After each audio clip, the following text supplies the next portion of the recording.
আমি জুইশা আহমেদ পাঠ করছি স্যার আর্থার কোনান ডয়েলের লেখা the adventure of the Sussex vampire, যার বাংলা নাম শার্লক হোমস ও রক্তচোষা।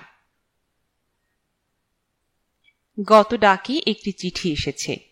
হোমস সেটা সযত্নে পাঠ করল।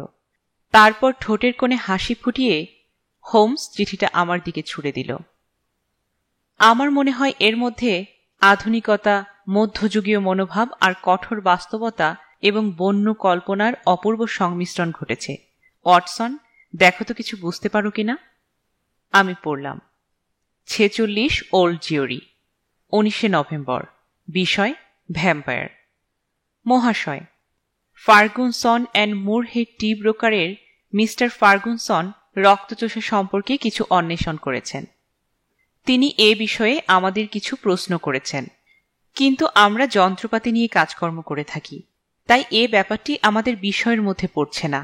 সুতরাং আমরা মিস্টার ফার্গুসনের কাছে আপনার নাম সুপারিশ করেছি। উনি হয়তো আপনার কাছে গিয়ে ওনার জিজ্ঞাস্য অন্যান্য বিষয় জানতে চাইবেন। মাতিলদা ব্রিক্সের ঘটনায় আপনার অসাধারণ প্রতিভার কথা আমরা এখনো ভুলে যাইনি। নমস্কারান্তে একান্ত ভবদীয় মরসিম অ্যান্ড ডট কোম্পানির পক্ষে ইজেসি। ওয়াটসন, কি ভাবছ? মাতিলদা ব্রিক্স এক সুন্দরী তরুণীর নাম? মোটেই তা নয়। হোমস রোমন্থনী সুরে বলল, এটি হল সুমাত্রার দানব ইঁদুরের সঙ্গে যুক্ত এক জাহাজের নাম, যার ভয়াবহতাকে সঠিক উপলব্ধি করার মতো প্রস্তুতি এই পৃথিবীর মানুষের ছিল না। কিন্তু রক্তচোষাদের সম্পর্কে আমরা কতটুকু জানি? সত্যি বলতে কি, এটা কি আমাদের অনুসন্ধানের ব্যাপার? অবশ্য অলস মুহূর্তের নিদারুণ যন্ত্রণার চেয়ে যে কোনো ব্যস্ততাই বোধহয় কাম্য, তাই না? মনে হচ্ছে আমরা যেন গ্রিস ভাইদের স্বপ্নালু রূপকথার রাজ্যে ভেসে চলেছি। ওয়াটসন, অভিধানখানা একবার দেও তো, দেখি ওখানে ভি অক্ষরটি আমাদের জন্য কি সংবাদ বহন করছে। আমি ঝুঁকে তাক থেকে বিরাট অভিধানখানা তুলে নিলুম। হোমস সেটা তার হাঁটুর উপর বসিয়ে ভারসাম্য রক্ষা করে সেখানে লিপিবদ্ধ পুরনো ঘটনাগুলোর উপর তার দৃষ্টি নিবদ্ধ করল। এই অভিধানখানা তার দীর্ঘ জীবনের নানান তথ্যের অফুরন্ত উৎস। গ্লোরিয়াস স্কটের সমুদ্র অভিযান সে পড়তে থাকে। এটা একটা বাজে কাহিনী। ওয়াটসন, আমার স্মৃতির সমুদ্র হাতড়ে তুমি দলিলের ঝিনুক কুড়িয়েছ, তবে এ কাজে তোমাকে আমি অভিনন্দন জানাতে পারছি না। ভিক্টর লিনোচ নামের এক জোচ্চোর, বিষাক্ত টিকটিকি। ওহো, মনে পড়েছে, স্মরণীয় ঘটনা। সার্কাস নর্তকী ভিক্টোরিয়া ভ্যান্ডার বিল্ট আর ইয়াগম্যান, ভাইপার ভিগর, জ্যামারসন স্মিথের বিষয়। হ্যালো, এই তো পেয়েছি। আমার প্রিয় অনুগত সূচির বুকে কি লেখা আছে শোনো। হাঙ্গেরিতে ভ্যাম্পায়ারিজম, ট্রান্সিলভেনিয়ার বুকে রক্তচোষাদের দুরন্ত আনাগোনা। ব্যস্ততার সঙ্গে হোমস পাতা উল্টাতে থাকে। হঠাৎ তার চোখের তারা উজ্জ্বল হয়ে ওঠে। তারপরই ভীষণ বিরক্তিতে বইটি ছুড়ে দিল একদিকে। সব মিথ্যে ওয়াটসন, বাজে ব্যাপার। ভাবতে পারো কি লিখেছে? জীবন্ত লাশ কবরে পুঁততে হলে নাকি হৃৎপিণ্ডের মধ্যে কাঠের ছোড়া ঢোকাতে হবে। পাগলের পাগলামি আর কি। কিন্তু হোমস, আমি বলি কি, মৃত লোক ছাড়া কি কেউ ভ্যাম্পায়ার হয় না? জীবন্ত মানুষের মধ্যেও তো এই স্বভাব থাকে। যেমন ধরো, আমি শুনেছি অনেক সময় বুড়োরা তাদের হারানো যৌবন ফিরে পেতে রক্তপান করে। তুমি ঠিকই বলেছ ওয়াটসন, এই ধরনের কিছু কিছু গল্পগাথা প্রচলিত আছে বইকি, তবে আমরা কি তার প্রতি মনোযোগ দেব? এই পৃথিবী হলো বিরাট এক রঙ্গশালা। আমার মনে হয় মিস্টার ফার্গুসনের সমস্যা নিয়ে আমরা বিশেষ মাথা ঘামাব না। মনে হচ্ছে এই চিঠিটা উনি লিখেছেন। এটা পড়লে আমরা আরো ভালোভাবে বুঝতে পারব যে কোন ঘটনায় উনি এতখানি চিন্তিত। এতক্ষণ আরও একটি চিঠি টেবিলের উপর পড়েছিল। হোমস এবার সেই চিঠিটি হাতে নিল। চিঠিটা পড়তে পড়তে তার ঠোঁটের কোণে কৌতুক ভরা হাসি ফুটে উঠল। ক্রমশ সেই হাসি মিলিয়ে গিয়ে তার জায়গায় গভীর মনোযোগ ফুটে উঠল।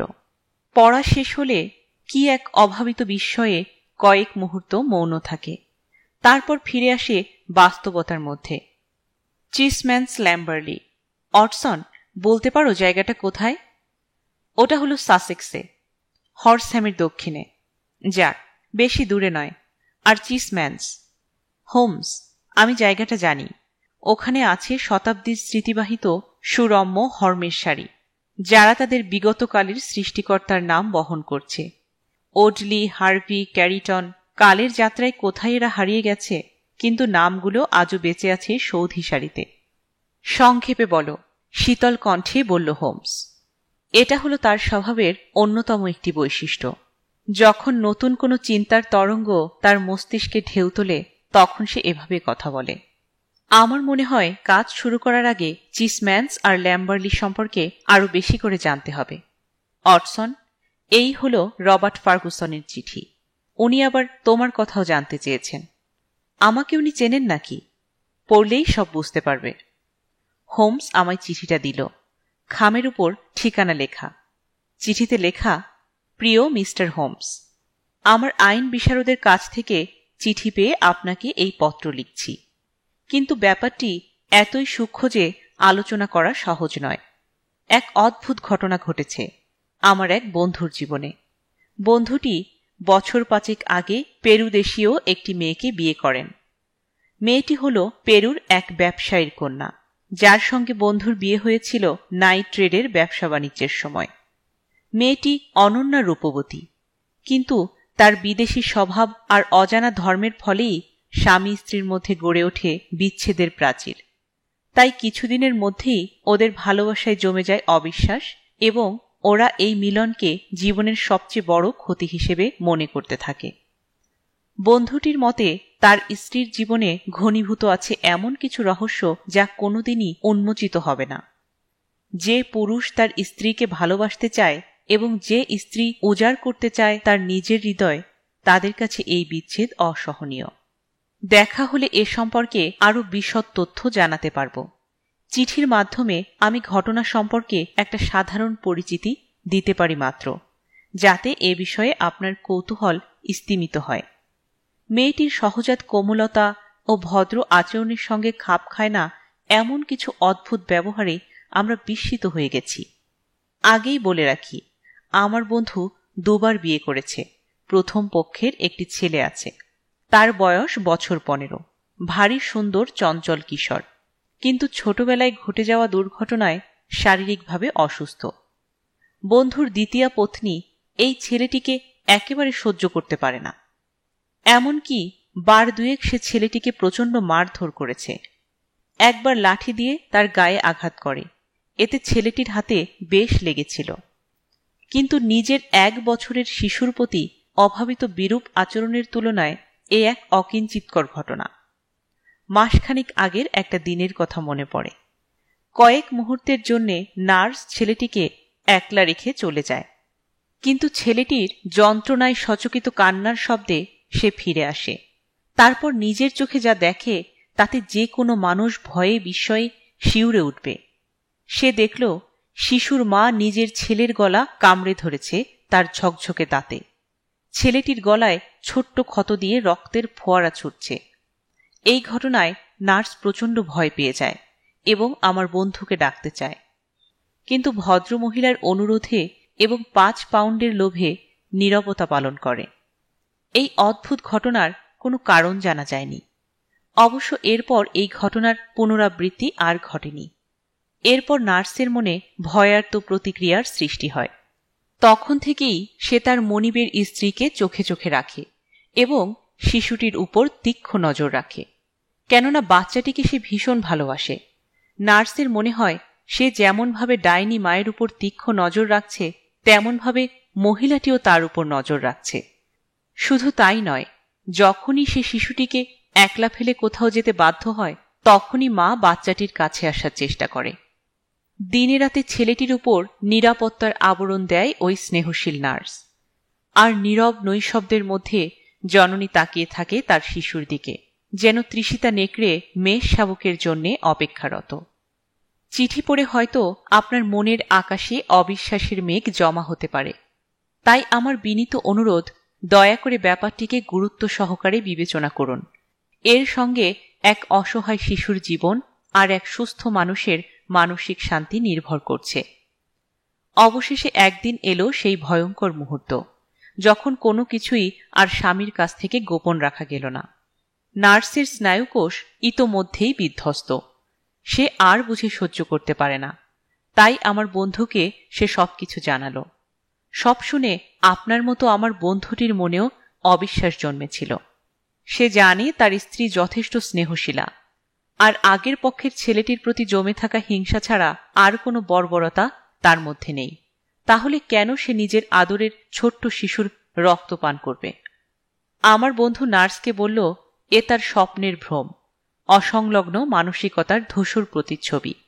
ভবিষ্যতে এমন সন্দেহের বীজ উপ্ত হলে তা সহ্য করা হবে না।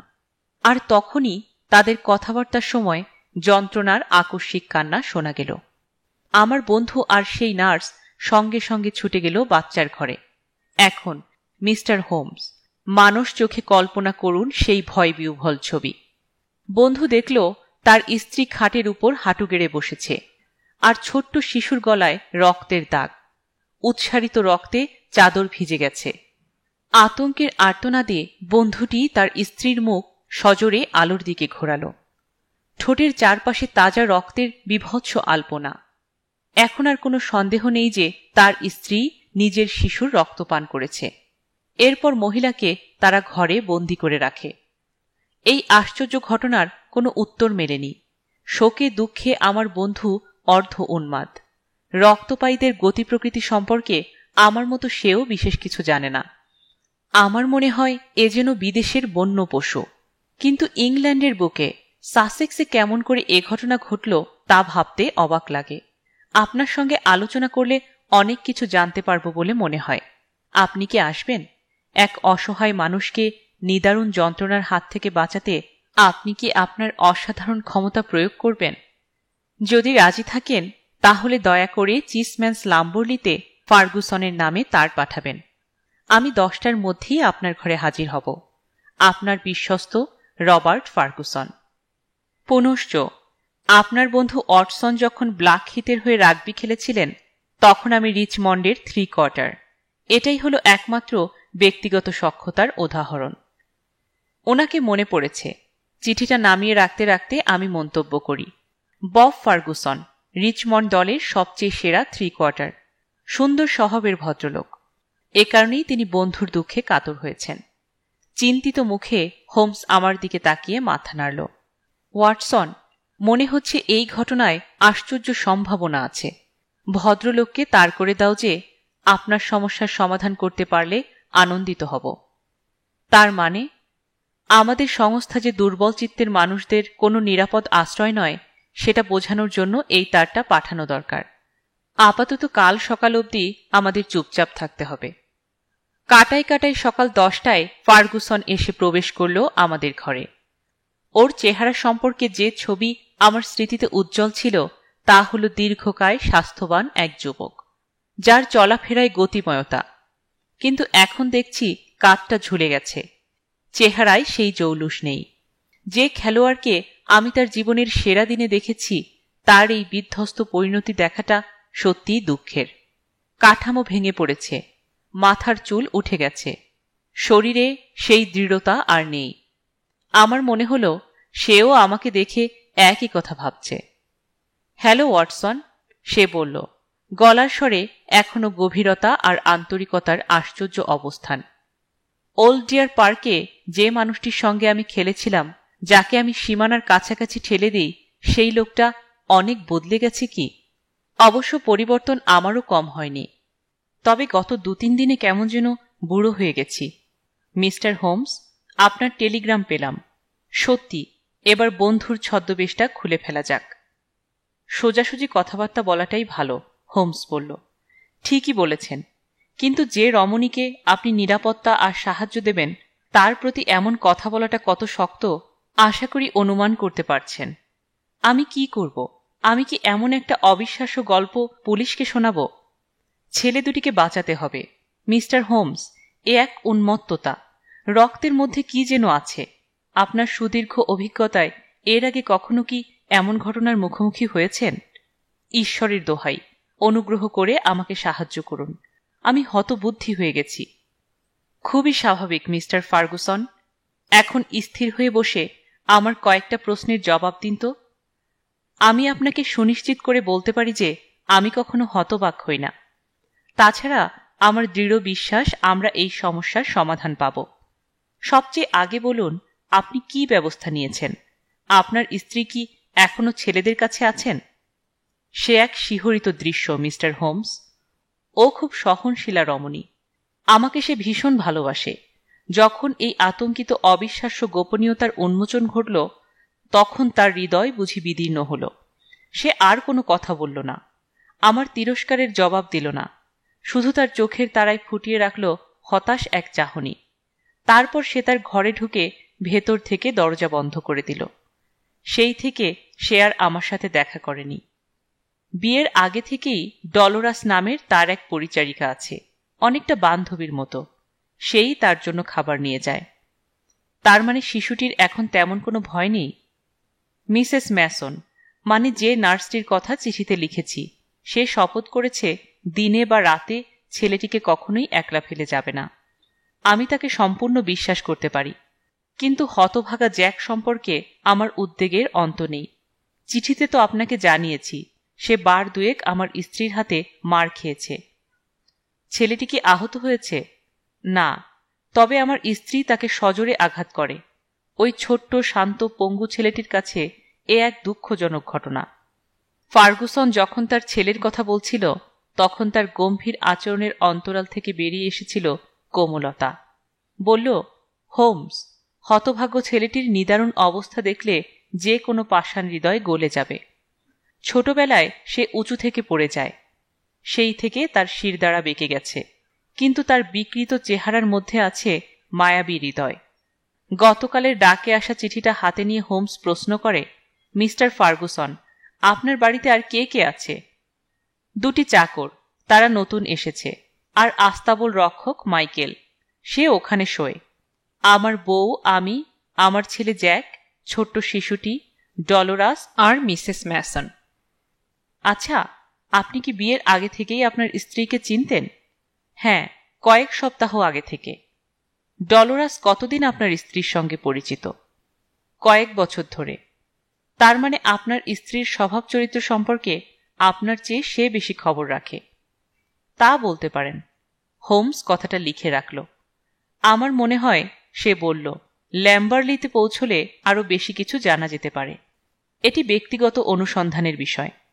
ভদ্রমহিলা যদি তার ঘরে স্বেচ্ছাবন্দী থাকেন, তাহলে আমাদের উপস্থিতিতে তিনি বিরক্ত হবেন না। অবশ্য আমরা সরাইখানাতে থাকব। ফার্গুসনের অভিব্যক্তিতে নিশ্চিন্ততার ছাপ দেখা গেল। মিস্টার হোমস, আমি এমনটি আশা করেছিলাম। ভিক্টোরিয়া থেকে 2টোর সময় ট্রেন ছাড়ে, আপনারা সেই ট্রেন ধরতে পারেন। অবশ্যই। এখন আমি বেশ অলস সময় কাটাচ্ছি, তাই আপনার কেসটা পূর্ণ মনোযোগের সঙ্গে দেখব। কিন্তু কাজ শুরু করার আগে 2-1টি বিষয় সম্পর্কে পরিষ্কার হতে চাই। ওই হতভাগিনী মহিলা তার নিজের শিশু আর আপনার ছোট্ট ছেলেকে আঘাত করেছে, তাই না? হ্যাঁ, তাই। কিন্তু আঘাতের ধরন ভিন্ন, তাই তো? উনি আপনার ছেলেকে মেরেছিল। হ্যাঁ, একবার লাঠি দিয়ে আর একবার হাতে। উনি কি ওনার এই ব্যবহারের কোনো কারণ দেখিয়েছিলেন? না, শুধু জানিয়েছিল যে সে জ্যাককে ঘৃণা করে। বারবার সে কথাই বলে। বিমাতাদের মধ্যে এমন ব্যবহার অজানা নয়। একে আশ্চর্য হিংসা বলতে পারি। কিন্তু মহিলা কি স্বভাবতই হিংসুক? হ্যাঁ, সে খুবই ঈর্ষাপরায়ণা। ছেলেটির বয়স মাত্র 15 আর শারীরিকভাবে অক্ষম। সে কি এই আঘাতের কোনো কারণ দেখিয়েছে? না, সে জানিয়েছে এর কোনো কারণ নেই। সাধারণভাবে ওদের সম্পর্ক কেমন? ওদের সম্পর্ক কোনোদিনই ভালো ছিল না। কিন্তু আপনি তো জানালেন যে ছেলেটি খুবই দয়ালু। পৃথিবীতে এমন অনুগত ছেলে আর কারো আছে বলে আমার জানা নেই। সে আমাকে খুবই ভালোবাসে। আমার কথা আর কাজে তার অগাধ আস্থা। হোমস আবার এই বিষয়টি লিপিবদ্ধ করল। কিছুক্ষণ সে হারিয়ে গেল ভাবনার জগতে। আপনার দ্বিতীয় বিয়ের আগে আপনি আর ওই ছেলেটি সুন্দর বন্ধুত্বের সম্পর্ক গড়ে তোলেন, তাই তো? নিশ্চয়ই। এমন স্নেহপরায়ণ অনুগত ছেলের মনের মধ্যে মায়ের স্মৃতি তো থাকবেই। হ্যাঁ, মনে হচ্ছে ছেলেটি খুবই ইন্টারেস্টিং। এই সব ঘটনা সম্পর্কে আরেকটি কথা জানব। ছোট্ট শিশুর প্রতি আক্রমণ আর আপনার ছেলের নির্যাতনের ঘটনা দুটি কি একই সঙ্গে ঘটেছিল?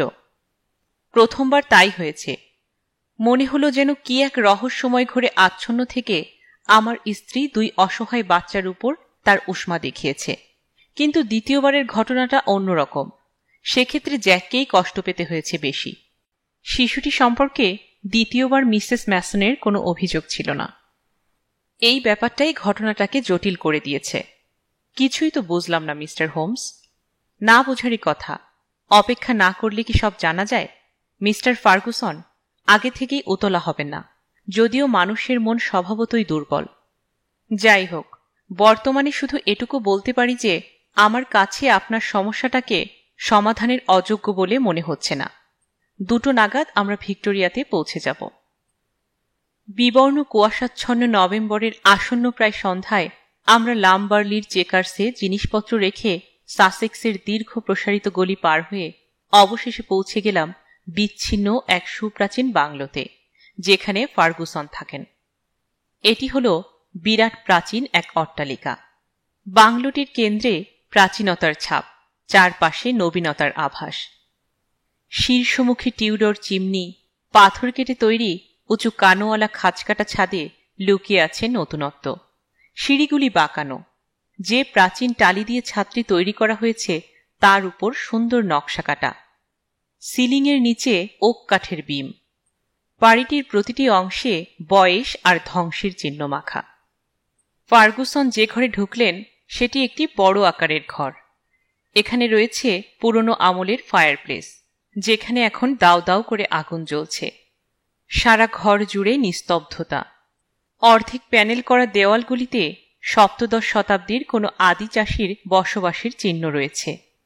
তলার দিকে সুনির্বাচিত আধুনিক তেল রঙের সুদৃশ্য অলঙ্করণ। দেয়াল থেকে ঝুলছে ল্যাটিন আমেরিকার বাসনপত্র আর অস্ত্রশস্ত্রের সুন্দর প্রদর্শনী। এগুলো নিশ্চয়ই উঁচুতলায় আসীন পেরুবাসিনী মহিলার বয়ে আনা জিনিস। হোমস উঠে দাঁড়াল। ঘরের প্রতিটি জিনিস সযত্নে পরীক্ষা করল। তারপর তার চোখের তারায় চিন্তা নিয়ে ফিরে এলো। হ্যালো, সে চেঁচিয়ে উঠল। হ্যালো। এক কোণে পড়ে থাকা একটা বাস্কেটে শুয়ে আছে একটা স্যানিয়েল। সে খোঁড়াতে খোঁড়াতে তার প্রভুর কাছে এলো। ওর পেছনের পা দুটি ঠিকমতো পড়ছে না, আর লেজটি মেঝের সঙ্গে ঠেকছে। কুকুরটা ফার্গুসনের কাছে এসে দাঁড়াল। মিস্টার হোমস, কি ব্যাপার? কুকুরটার কি হয়েছে? বুঝতে পারছি না। ডাক্তার বলেছে এক ধরনের প্যারালাইসিস, স্পাইনাল মেনিনজাইটিস। এখন সে সেরে উঠেছে, তাই না কার্লো? কুণ্ডুলি পাকানো লেজ নাড়িয়ে কুকুরটি তার প্রভুর কথায় সম্মতি জ্ঞাপন করল। কুকুরটি তার শোকার্ত চোখ দুটি তুলে আমাদের দিকে তাকালো। সে বুঝেছে যে আমরা এখন তার কথাই আলোচনা করছি। ব্যাপারটা কি হঠাৎ করে হলো? এক রাতের ঘটনা। কতদিন আগে? মাস 4 হবে। খুবই উল্লেখযোগ্য। মিস্টার হোমস, এর মধ্যে কি কোনো কিছুর সন্ধান পেলেন? যে সিদ্ধান্তে আমি ইতোমধ্যেই পৌঁছেছি তার সপক্ষে কিছু তথ্য পেয়ে গেলাম। ঈশ্বরের দোহাই, বলুন কি আবিষ্কার করেছেন? যেটা আপনার কাছে শুধু বুদ্ধির ধাত, সেটাই আমার কাছে জীবন মরণের প্রশ্ন। আমার স্ত্রী এক খুনিতে পরিণত হতে চলেছে। আমার ছোট্ট শিশুটি ধারাবাহিকভাবে বিপদের মধ্যে বাস করছে। মিস্টার হোমস, আমার সঙ্গে খেলা করবেন না। ঘটনাটি ভীষণ গুরুত্বপূর্ণ। রাগবি 3/4 খেলোয়াড়টির সমস্ত শরীর থরথর করে কেঁপে উঠল। হোমস তার পিঠে হাত রেখে কোনো মতে তাকে শান্ত করল। মিস্টার ফার্গুসন, আমার মনে হচ্ছে এই সমস্যার সমাধান যাই হোক না কেন সেটা আপনাকে ব্যথা দেবে। আমার দিক থেকে চেষ্টার কোনো ত্রুটি হবে না। তবে এই মুহূর্তে আমি আর কোনো কিছুই বলতে পারছি না। তবে এ বাড়ি থেকে চলে যাবার আগে আপনাকে আমার সমস্ত কথাই জানিয়ে দিয়ে যাব। ভগবানের আশীর্বাদে তাই যেন হয়।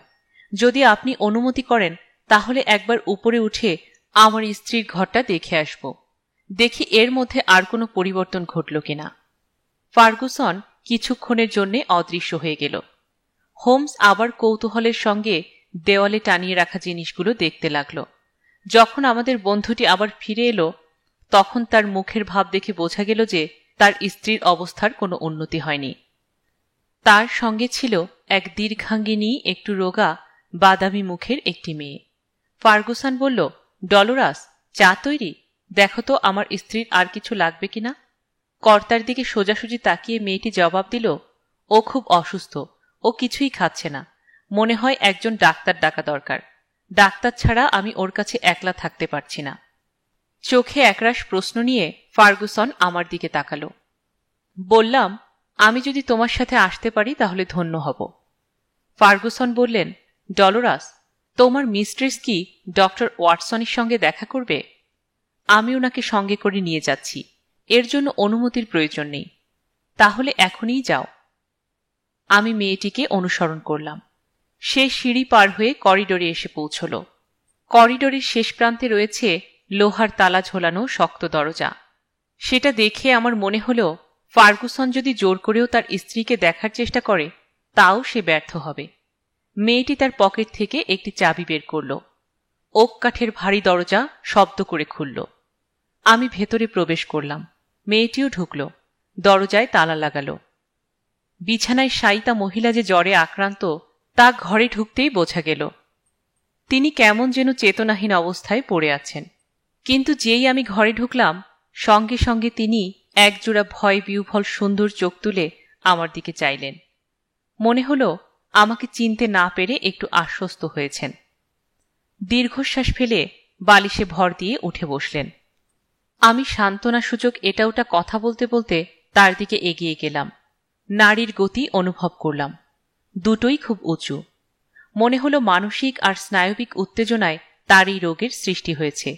শরীরের কোনো ব্যাধি নেই। মেয়েটি ফিসফিস করে বলল, ও এই অবস্থায় দুটো দিন ধরে পড়ে আছে, মনে হচ্ছে এবার মরে যাবে। মহিলা তার আরক্তিম রূপসী মুখ তুলে আমার দিকে চাইলেন। বললেন, আমার স্বামী কোথায়? সে নিচে আছে, আপনাকে দেখতে চাইছে। না, কখনো না, আমি ওর মুখ আর কখনো দেখব না। তারপর আচ্ছন্নতার মধ্যে উনি ভুল বকতে থাকেন। শয়তান, জীবন্ত শয়তান। এই শয়তানটাকে নিয়ে আমি কি করব? আমি কি কোনোভাবে আপনাকে সাহায্য করতে পারি? না, আমাকে কেউ সাহায্য করতে পারে না।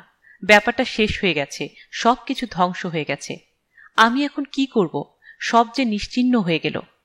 মহিলা নিশ্চয়ই কোনো অদ্ভুত কল্পনায় মগ্ন আছেন, নইলে বব ফার্গুসনের মতো ভদ্রলোক কি শয়তান হতে পারে? ম্যাডাম, আপনার স্বামী আপনাকে খুব ভালোবাসে। এই সব ঘটনায় সে আন্তরিকভাবে দুঃখিত। মহিলা আবার তার চোখ মেলে তাকালো। না, সে আমাকে বিশ্বাস করবে না। আমার ব্যথা সে বুঝবে না। আপনি ওর সঙ্গে দেখা করবেন না? আমি জানতে চাই। না না, ওই ভয়ঙ্কর শব্দগুলো আমি যে মন থেকে কিছুতেই মুছে ফেলতে পারছি না। ওর মুখ আমি আর দেখব না। দয়া করে আমাকে একলা থাকতে দিন। আপনি আমার আর কোনো উপকার করতে পারবেন না। আমার স্বামীকে একটা কথা জানাবেন, সে যেন আমার বাচ্চাকে আমার কাছে ফিরিয়ে দেয়। আমার বাচ্চার উপর আমার অধিকার আছে। এটাই আমার একটিমাত্র কথা। মহিলা দেওয়ালের দিকে মুখ ফিরিয়ে নিলেন, ডুবে গেলেন নিস্তব্ধতায়। আমি সিঁড়ি বেয়ে নিচে নেমে এলাম। দেখলাম ফার্গুসন আর হোমস এখনো আগুনের ধারে বসে আছে। ফার্গুসন শান্তভাবে আমার অভিজ্ঞতার কথা শুনল। তারপর বলল, কি করে আমি শিশুটিকে বিপদের মুখে ফেলি? কে জানে কোন অদ্ভুত আবেগের তাড়নায় সে এই রকম দাবি করছে। আমি কি করে ভুলব সেই অভাবিত দৃশ্যটি? ওর ঠোঁটের কোণে লেগেছিল নিজের শিশুর রক্ত। মিসেস ম্যাসনের কাছে শিশুটি নিরাপদে আছে, ওখানেই থাকবে। এই সুপ্রাচীন অট্টালিকার একমাত্র আধুনিক নিদর্শন স্বরূপ ঢুকল একটি মেয়ে, সঙ্গে চায়ের ট্রে। যখন সে চা ঢালছিল তখন ফাঁকা দরজা ঠেলে এক কিশোর এলো। ছেলেটির চেহারায় সহজ সরল আকর্ষণ আছে। বিবর্ণ মুখ, সাদা চুল আর নীলাভ চোখ। চোখ দুটি তুলে যখনই সে তার বাবার দিকে তাকালো তখনই তার চোখের তারায় আলো জ্বলে উঠল। সে বলল, বাবা, আমি জানতাম না তুমি এত তাড়াতাড়ি ফিরে আসবে। তোমাকে দেখে কি যে ভালো লাগছে। ফার্গুসন ধীরে ধীরে ছেলের আলিঙ্গন থেকে নিজেকে মুক্ত করলেন। মনে হলো তিনি খানিকটা বিরক্ত হয়েছেন। তারপর ছেলের মাথায় হাত বুলিয়ে দিতে দিতে বললেন, আমি তাড়াতাড়ি এসেছি কারণ আমার দুই বন্ধু মিস্টার হোমস আর ডাক্তার ওয়াটসন আজ সন্ধ্যাটা এখানে কাটাবেন। ইনিই কি সেই নামকরা গোয়েন্দা শার্লক হোমস? বাহ, তুই ঠিক ধরেছিস তো। ছেলেটি আমাদের দিকে তাকালো তার অন্তর্ভেদী দৃষ্টি দিয়ে। তার চাউনিতে আন্তরিকতার কোনো ছাপ নেই। মিস্টার ফার্গুসন, আপনার ছোট শিশুটির খবর কি? হোমস বলল। ওর সঙ্গে তো আমরা এখনো পরিচিত হলাম না। ফার্গুসন বলল, মিসেস ম্যাসনকে বলো তো জ্যাক, শিশুটিকে যেন এখানে নিয়ে আসি। ছেলেটি একটু কুঁজো হয়ে অদ্ভুতভাবে হেঁটে চলে গেল, যা আমার ডাক্তারের চোখকে ফাঁকে দিতে পারল না। আমি বুঝতে পারলাম যে সে মেরুদণ্ডের দুর্বলতায় ভুগছে। একটু পরেই সে ফিরে এলো। তার সঙ্গে এলো লম্বা গম্ভীর এক মহিলা। তার হাতে এক ফুটফুটে শিশু, ঘন চোখ, মাথায় একরাশ সোনালি চুলের বন্যা। ফার্গুসন যে তার শিশুর প্রতি কতটা স্নেহশীল তা বোঝা গেল যখন সে শান্তভাবে ছেলেটিকে দু হাতে তুলে নিল।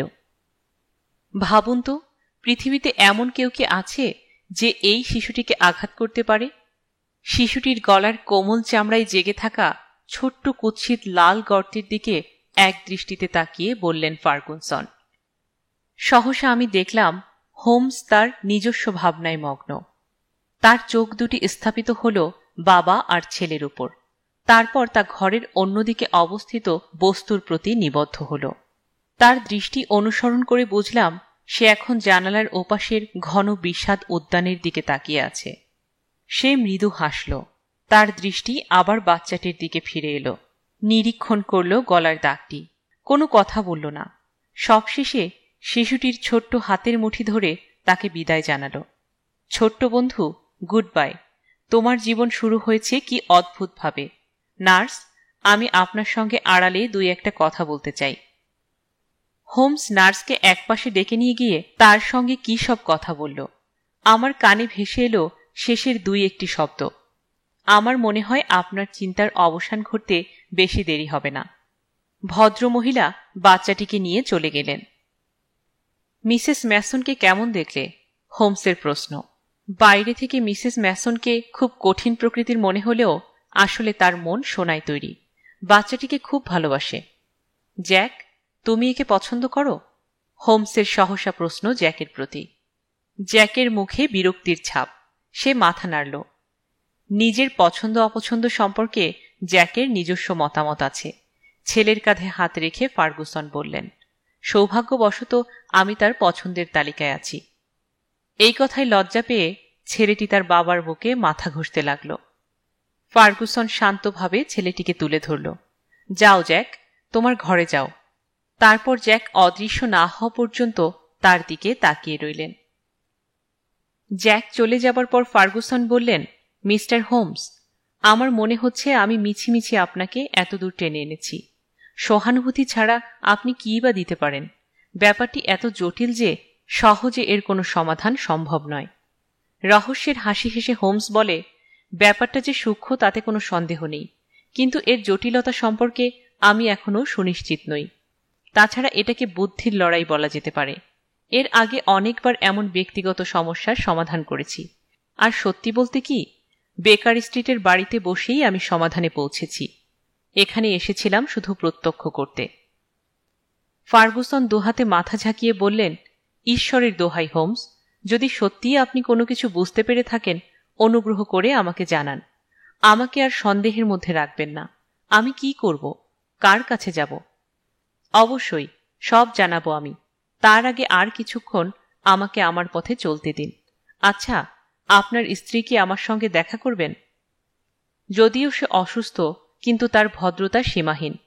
ঠিক আছে, শুধুমাত্র তার সামনেই সমস্যা সমাধান হতে পারে। চলুন ওনার কাছে যাওয়া যাক। সে তো আমার মুখ দেখবে না, ফার্গুসন চিৎকার করে বলে। উনি সকলের কথাই শুনবেন, হোমস বলল। তারপর এক টুকরো কাগজে কি সব লিখল যেন। আমাকে বলল, ওয়াটসন, তুমি তো একবার ভেতরে ঢুকেছিলে। দয়া করে ভদ্রমহিলাকে এই চিঠিটা দিয়ে আসবে। আমি সিঁড়ি বেয়ে উপরে উঠে ডলোরাসকে চিঠিটা দিলাম। সে সন্তর্পণে দরজা খুলে ভেতরে ঢুকল। এক মুহূর্ত বাদে ভেতর থেকে ভেসে এলো আনন্দ আর বিস্ময় ভরা সচকিত কান্নার শব্দ। ডলোরাস বেরিয়ে আসে। ও সকলের সঙ্গে দেখা করবে, সকলের কথা শুনবে। আমার ডাকে উঠে এলো ফার্গুসন আর হোমস। আমরা ঢোকার সঙ্গে সঙ্গে ফার্গুসন বড় বড় পদক্ষেপ ফেলে এগিয়ে গেলেন স্ত্রীর দিকে। মহিলা বিছানাতে উঠে বসেছেন, কিন্তু স্বামীকে কাছে আসতে দেখে দুই হাত তুলে বিরক্তি প্রকাশ করলেন। ফার্গুসন আরাম কেদারায় বসলেন। হোম বসল তার পাশে। মহিলা হোমসের দিকে তাকিয়ে রইলেন বিস্তীর্ণ বিমুগ্ধতার দৃষ্টিতে। আমার মনে হয় ডলোরাসকে আমরা হয়তো কাজে লাগাতে পারি। আশা করি ম্যাডাম এতে আপনার কোনো আপত্তি নেই। হোমস বলল, মিস্টার ফার্গুসন, আপনি তো জানেন যে আমাকে নানা কাজে দারুণ ব্যস্ত থাকতে হয়, তাই সহজ সংক্ষিপ্ত পথে আমি এ রহস্যের সমাধান করব। প্রথমেই বলে রাখি, আপনার স্ত্রী অত্যন্ত ভালো এবং স্নেহশীল মহিলা, কিন্তু তার প্রতি আপনি নিষ্ঠুর ব্যবহার করেছেন। একথা শুনে ফার্গুসন লাফিয়ে ওঠেন। আমার দোষ কোথায়? অনুগ্রহ করে যদি বলেন তাহলে আমি চিরকৃতজ্ঞ থাকব। অবশ্যই বলবো, কিন্তু তা শুনে আপনার মনে আঘাত লাগতে পারে। আমার স্ত্রীর সঙ্গে স্বাভাবিক সম্পর্ক ফিরিয়ে আনতে যে কোনো যন্ত্রণা সহ্য করতে আমি রাজি। এর তুলনায় পৃথিবীর আর সব কিছুকেই নেহাত মূল্যহীন বলে মনে হয় আমার কাছে। তাহলে শুনুন আমার ভাবনা, যা আমি বেকার স্ট্রিটে বসেই ভেবে বের করেছিলাম। রক্তচোষার ঘটনা নেহাতই একটা ঘটনা। ইংল্যান্ডের ইতিহাসে এর কোনো স্থান নেই, অথচ আপনার চোখের দেখায় কিন্তু কোনো ভুল ছিল না। আপনি দেখেছিলেন যে আপনার স্ত্রী শিশুর খাটের পাশে বসে আছে, তার ঠোঁটে রক্তের দাগ। হ্যাঁ, দেখেছিলাম। কিন্তু কখনো কি আপনার মনে হয়নি যে অন্য কোনো কারণে সে রক্তচোষা হয়েছিল? ইংল্যান্ডের ইতিহাসে আমরা এমন এক রানীর কথা জানি যিনি রক্ত চুষে নিজের শরীর থেকে বিষ বের করেন। বিষ? আমার মনে হয় যে আপনার নিচের ঘরের দেয়ালে যে ধনুকগুলি আছে তার তীরগুলি নেই। অন্য কোনো বিষও হতে পারে, কিন্তু একটা ঘটনায় ব্যাপারটা স্বচ্ছ হয়ে গেল। আপনার কুকুরটা, ওই কুকুরটার উপরেই প্রথম বিষ প্রয়োগ করা হয়েছিল, দেখার জন্যে যে বিষ কাজ করছে কিনা। এবার হয়তো আপনি সবকিছু পরিষ্কার বুঝতে পারছেন। আপনার স্ত্রী এমন কিছুই আশঙ্কা করেছিলেন। সত্যি যখন শিশুটির উপর আঘাত করা হলো তখন আর তিনি স্থির থাকতে পারলেন না। রক্ত চুষে বিষ বের করে শিশুটিকে বাঁচালেন। কিন্তু এরপরও এই কাজ যে করেছে আপনার ছেলে জ্যাকি, সে সম্পর্কে আপনার স্ত্রী আপনাকে কিছুই জানালেন না। আপনার বুক ভেঙে যেত তাহলে। জ্যাকি? আপনি যখন ছোট শিশুটিকে 2 হাতে ধরে আদর করছিলেন তখন আমি দেখেছিলাম জানালার ওপাশে খড়খড়ির আড়ালে জ্যাকি দাঁড়িয়েছিল। কাচের সারসিতে তার মুখের স্বচ্ছ প্রতিফলন পড়ছিল। সেখানে মারাত্মক বৃতৃষ্ণা আর ঘৃণার যে ছায়া ছিল তা কদাচিৎ দেখা যায়। হায় ঈশ্বর, আমার জ্যাকি! আপনাকে এই চরম সত্যের মুখোমুখি দাঁড়াতেই হবে মিস্টার ফার্গুসন। এ এক বিকৃত ভালোবাসার নিদর্শন। এর অন্তরালে আছে আপনার প্রতি অস্বাভাবিক আকর্ষণ আর মৃত মায়ের প্রতি গভীর অনুভূতি, যা তাকে এই ঘৃণ্য কাজে প্রবৃত্ত করেছে। নিজের দুর্বলতার সঙ্গে ফুটফুটে বাচ্চার সুন্দর চেহারার তুলনা করে জ্যাকির আত্মা ঘৃণায় ভরে ওঠে। হা ভগবান, এ যে অবিশ্বাস্য! ম্যাডাম, আমি সব ঠিকমতো বলেছি তো? ভদ্রমহিলা বালিশে মুখ গুজে ফুপিয়ে ফুপিয়ে কাঁদছিলেন। এবার তিনি স্বামীর দিকে তাকিয়ে বললেন, বব, কি করে আমি তোমাকে একথা বলতাম বলো? আমি জানি এতে তুমি কতখানি আঘাত পেতে। আমি ভেবেছিলাম যদি অন্য কারো মুখ থেকে এই অপ্রিয় সত্যি কথা প্রকাশ পেত। যখন এই ভদ্রলোক তার আশ্চর্য ক্ষমতায় সবকিছু জানতে পেরে আমাকে চিঠি দিলেন তখন আমার মন আনন্দে ভরে গেল।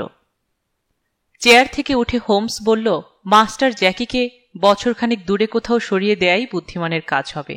কিন্তু ম্যাডাম, একটা ব্যাপারে সন্দেহের মেঘ যে কাটতেই চাইছে না। মাস্টার জ্যাকির উপর আপনার আক্রমণের কারণ বুঝতে পারি। মায়ের ধৈর্যের একটা শেষ আছে তো, কিন্তু গত 2 দিন ধরে বাচ্চাকে একলা ছাড়লেন কি করে? ভয় করেনি আপনার? মিসেস ম্যাসনকে সব বলেছিলাম আমি। ঠিক এমনটি অনুমান করেছি। ফার্গুসন চেয়ার ছেড়ে বিছানার কাছে এসে দাঁড়াল। কাঁপছে সে, তার হাত দুটি স্ত্রীর দিকে প্রসারিত। পাওয়া যাচ্ছে কান্নার আওয়াজ। চলো হে ওয়াটসন, এটাই বোধহয় বিদায় নেবার উপযুক্ত সময়। বাকি ব্যাপারটা ওরাই ঠিক করুক, কি বলো? এই ঘটনা সম্পর্কে আর একটা ছোট্ট বক্তব্য আছে। প্রথম চিঠির উত্তরে হোমস একখানি চিঠি লিখেছিল। সেটি এই রকম: বেকার স্ট্রিট, 21শে নভেম্বর। বিষয় ভ্যাম্পায়ার। মহাশয়, আপনার 19 তারিখের চিঠির উত্তরে লিখছি যে আমি আপনার মক্কেল মিস্টার ফার্গুসনের সমস্যার সমাধান করেছি। আপনার সুপারিশের জন্য অসংখ্য ধন্যবাদ। ইতি একান্ত ভবদীয় শার্লক হোমস। গল্পটি এখানেই সমাপ্ত হল। গল্পটি ভালো লাগলে লাইক বাটনটিতে ক্লিক করুন, সাবস্ক্রাইব করুন জয়িশা আহমেদ চ্যানেলটিতে।